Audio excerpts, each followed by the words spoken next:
Ya, halo, bismillahirrahmanirrahim. Assalamualaikum warahmatullahi wabarakatuh. Ketemu lagi dengan saya Hendri Rudiansyah. Oke, di video kali ini kita akan membahas tentang 5 jenis pencocokan kata kunci. Jadi, selain kita bisa memilih kata kunci yang kita targetkan, kita juga bisa atur jenis pencocokannya. Apakah kita ingin mentargetnya secara spesifik atau lebih luas lagi. Oke.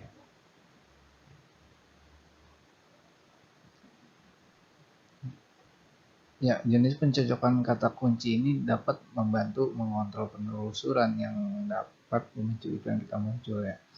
Jadi pencocokan kata kunci ini kita bisa gunakan untuk target audiens lebih luas ataupun lebih spesifik ya. Kita bisa atur dari sini. Ada 5 jenis ya pencocokan kata kunci.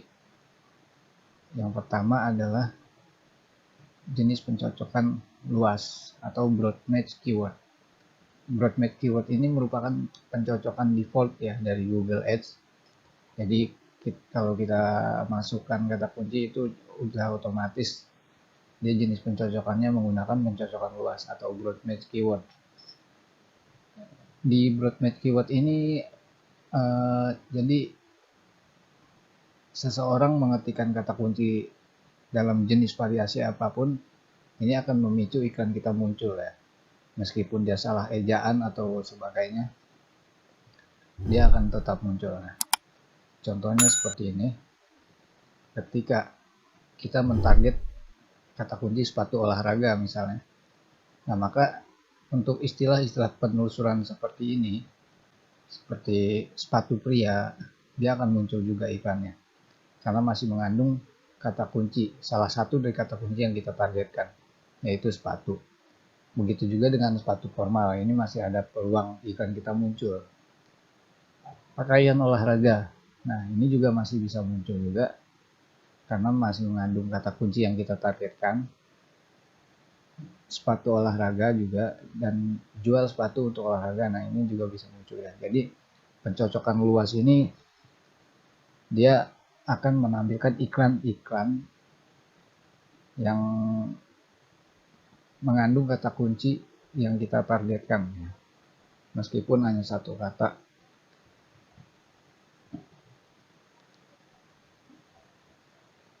Selanjutnya yang jenis pencocokan yang nomor 2 adalah broad match modifier keyword atau pencocokan luas yang dimodifikasi.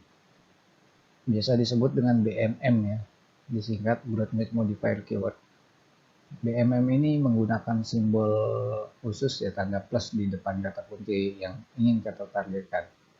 Jadi jenis pencocokan ini agak berbeda dengan pencocokan luas ya, karena setiap orang yang mengetikkan istilah penelusuran di Google yang mengandung kata kunci yang tanda plus itu baru itu kita bisa muncul ya. Contohnya adalah seperti ini. Kita masih mentarget kata kunci sepatu olahraga kayak tadi ya, cuma bedanya kita modifikasi. Di depan kata masing-masingnya kita tambahkan angka plus, simbol plus maksudnya. Jadi ketika orang menelusuri sepatu pria misalnya, ini tidak akan muncul iklan kita karena hanya mengandung satu ya dari kedua kata kunci yang kita targetkan ini. Sepatu formal juga dia nggak akan muncul. Beli sepatu olahraga murah, ya ini seperti ini muncul karena keduanya ada sepatu dan olahraga ya. Sepatu olahraga muncul, ini langsung ke keywordnya jual sepatu untuk olahraga. Nah ini masih bisa muncul juga. Jadi untuk jenis BMM ini, meskipun seseorang mengetikkan dengan kata tambahan seperti beli sepatu gitu, ini kan ada kata tambahannya beli dan murah di akhir dan di depannya, ini masih bisa muncul. Ataupun di tengah-tengah seperti ini, jual sepatu untuk olahraga, ini kan memotong nih di tengah-tengah, masih bisa muncul. Oke, selanjutnya kita masuk ke jenis pencocokan yang nomor 3, yaitu phrase match keyword atau pencocokan frase. Pencocokan frase ini menggunakan simbol khusus tanda petik. Jadi kita hanya mentarget orang-orang yang mengetikkan kata kunci yang kita beri tanda petik aja ya. Contohnya adalah seperti ini. Kita masih mentarget kata kunci sepatu olahraga. Sekarang kita ubah kata kunci sepatu olahraga ini menjadi pencocokan frase atau phrase match keyword ya. Ketika kita menggunakan jenis pencocokan ini, maka seseorang yang mengetikkan istilah penelusuran di Google seperti sepatu pria, ini dia nggak akan muncul. Karena di sini kita mentargetnya sepatu olahraga. Sepatu formal juga nggak akan muncul ya. Terus beli sepatu olahraga murah, ini iklan kita bisa muncul karena masih mengandung frase ya, frase kata kunci yang kita targetkan. Sepatu olahraga ini muncul, jual sepatu untuk olahraga. Nah, untuk ini nggak muncul ya, karena frasenya di sini terpotong dengan kata untuk ini ya. Jadi perbedaannya dengan yang tadi, yang nomor 2 itu dengan BMM. Kalau BMM itu kata tambah di depan, di tengah ataupun di belakang itu masih bisa memicu iklan kita muncul ya. Sedangkan untuk frase ini dia hanya bisa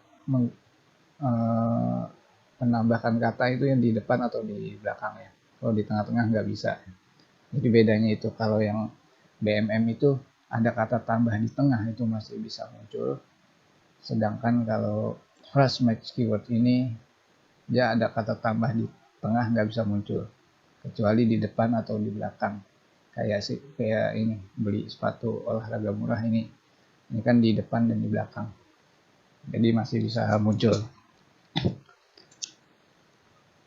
Oke, selanjutnya masuk yang nomor 4 adalah pencocokan persis atau exact match keyword. Nah, pencocokan tepat ini lebih spesifik ya, karena kita hanya mentargetkan kata kunci yang benar-benar persis ya, seperti yang kita masukkan. Simbolnya menggunakan kurung siku. Contohnya seperti ini. Kata kunci sepatu olahraga tadi kita ubah menjadi pencocokan persis. Artinya kita hanya mentarget seseorang atau orang-orang yang hanya mengetikkan pencarian kata kunci ini aja ya. Jadi yang lain-lainnya dia nggak akan muncul. Kayak sepatu pria itu nggak akan muncul karena berbeda ya. Sepatu pria dengan sepatu olahraga itu tidak persis. Sepatu formal ini juga nggak muncul. Beli sepatu olahraga murah ini pun nggak muncul, walaupun masih mengandung kata kunci sepatu olahraga. Kenapa? Karena ada kata tambah di depan dan di belakang. Jadi pencocokan persis ini dia harus benar-benar yang sesuai ya, yang sama dengan kata kunci yang kita targetkan. Sepatu olahraga muncul. Nah, seperti ini ya. Oke, satu hal lagi, kata kunci itu tidak berpengaruh ya, huruf kecil ataupun huruf besar ya. Jadi kalau orang masukkan menggunakan huruf kecil ataupun huruf besar itu sama aja. Sepatu untuk olahraga ini muncul. Kenapa bisa muncul? Karena ini kata untuk ini hanya kata bantu ya. Sedangkan maknanya sama. Jadi Google bisa mendeteksi ke arah sana. Sepatu olahraga dengan sepatu untuk olahraga itu sama ya maknanya.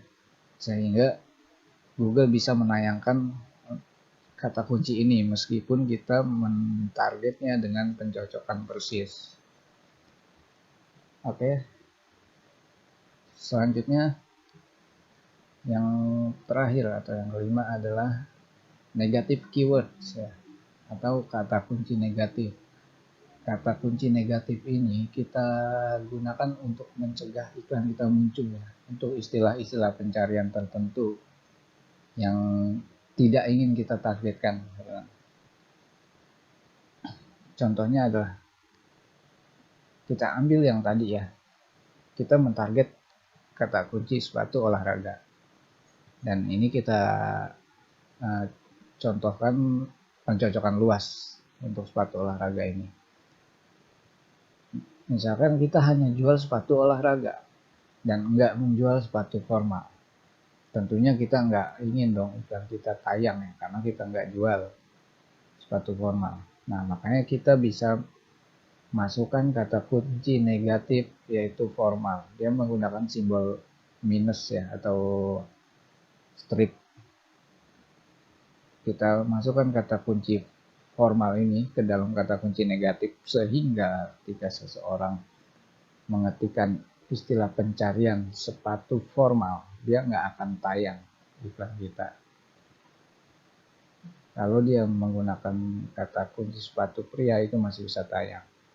Sepatu formal untuk kerja, ini juga nggak akan tayang ya, karena masih mengandung kata formal yang kita kecualikan tadi, atau kita negatifkan ya. Sepatu olahraga ini masih muncul, sepatu untuk formal, nah ini juga nggak akan muncul. Jadi istilah-istilah penelusuran yang menggunakan kata formal ini dia akan dicegah oleh Google ya untuk tayang. Contoh lain, misal kita nggak menjual sepatu warna biru ya, kita bisa masukkan juga negatif keywordnya strip atau minus biru. Jadi ketika orang mencari sepatu olahraga warna biru contohnya, nah itu iklan kita nggak akan muncul ya, karena kita sudah masukkan kata kunci negatif yang tadi ya, yang birunya itu. Oke, paham ya teman-teman? Ya, itu tadi 5 jenis pencocokan kata kunci yang ada di Google Ads ya. Kesimpulannya adalah dengan memahami jenis pencocokan kata kunci ini, kita akan lebih mudah menentukan target audiens kita ya. Jadi apakah kita ingin mentargetnya lebih luas ataupun lebih spesifik ya. Kita bisa lihat dari sini. Nah, versi saya, saran saya adalah ketika kita di awal-awal beriklan, gunakan yang default ya. Gunakan pencocokan luas terlebih dahulu untuk split test ya. Ketika sudah berjalan beberapa hari atau 1 minggu, 2 minggu, kita akan mendapat laporan dari istilah pencarian yang tadi atau search term bisa di sini, yaitu kata-kata kunci yang dimasukkan seseorang yang memicu iklan kita muncul ya. Nah, dari laporan sini kita bisa lihat, kita bisa evaluasi kira-kira kita mau pakai jenis pencocokan seperti apa gitu. Apakah kita akan tetap menggunakan pencocokan luas atau kita ubah menjadi frase atau mungkin bahkan pencocokan persis. Atau ada kata-kata kunci negatif yang ingin kita masukkan ya, agar mencegah iklan kita tayang di audiens yang enggak relevan ya dengan kita atau dengan bisnis kita. Oke, itu aja yang bisa saya sampaikan. Semoga teman-teman bisa mendapatkan manfaat dan wawasan dari video ini. Oke, terima kasih atas perhatiannya. Wassalamualaikum warahmatullahi wabarakatuh.